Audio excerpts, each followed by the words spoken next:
Okay, so hello. I had a couple of people who were kind of interested in learning about my portrait making process, so I wanted to post a couple of videos about that. The first video that I wanted to post is more about sort of what I'm using, why I'm using it, and a little bit of my background that might help you out. First off, the portraits that I've been doing lately have mostly been colored pencil. So I just start with a colored pencil, make sure that it's sharpened. I only recently just got a sharpener, which is kind of funny. So I've just been working with kind of dull ones. And I also invested in these things right here called Crayola Twistables. And these are a type of colored pencil that is more of like a stick inside, and you just twist the side and it kind of comes on up, so you don't need to sharpen it.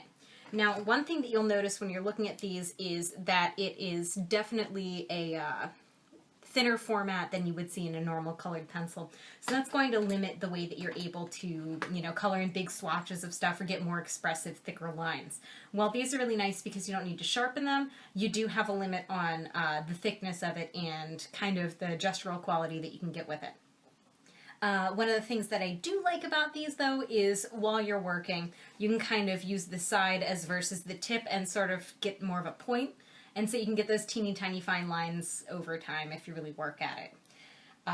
Another difference between these is that I've noticed that these get a little bit less of a value range than the regular colored pencil.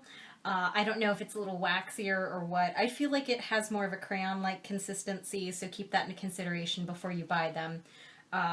If I buy any of these things, none of these are really expensive. It's not like I have Prismacolors or any fancy colored pencils. They're all just Crayola. I have some weird ones too, like this one is a Lyra. I have some like Scholastic brand, which is funky. I don't know where I found them. They were just in the house. But I found that Crayola is the best if you're going to go ahead and buy some cheapo colored pencils. I would go past like the Walmart brand or whatever and just kind of get the Crayola. I've noticed that the color consistency is just a lot better. Now, another thing that I like to talk about when I'm doing any kind of portraits or something you'll probably notice while I'm doing the actual portraits is that I have kind of a sculptural quality. I didn't have any drawing classes until I got to college, outside of the basic, like, here's what a 3D form is, this is what a shape is, that sort of thing. So a lot of it was self-taught, or I just really didn't have much of a drawing background. I did ceramics through all 4 years of my high school, so I have a lot of work with my hands, and I'm familiar with thinking about things in a three-dimensional format.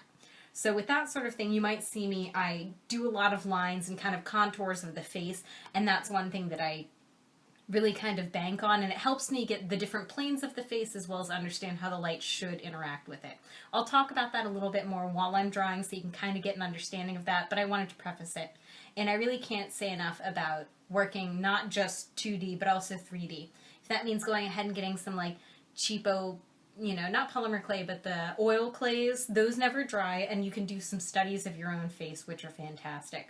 Another thing that I would want to say about just kind of building your repertoire and becoming more comfortable with drawing, different kinds of faces and stuff, is to do different studies of your own face from different angles. Now, I normally work from photos just to kind of get the, the lighting down and a little bit more of an expression. And it's a static image, so it's easier sometimes. But I do recommend keeping a mirror handy if you have anything. I just happen to find this one lying around the house. And then that way you can kind of see how your face changes and the different facets. I normally take my pictures of myself with my glasses off because I find that it's easier, but obviously that's not going to be the case while you're drawing. So if you're using a reference photo, maybe take the glasses off unless you have a hard time imagining where those would go. So do some studies if you can, just kind of looking down, looking at the mirror. One of the things that I like to talk about while I'm doing portraits is, some people have the 50-50 or the 80-20 rule, which means that 80% of the time, or half of the time, you're looking in the mirror and then glancing down just to kind of make sure that the placement's correct after you get all of your guidelines in place. So I hope that that kind of helped you guys out. While this video is up, I'll be taking my next video of the actual portrait drawing process, and I'll be using Caramel's lovely face for that. So thank you.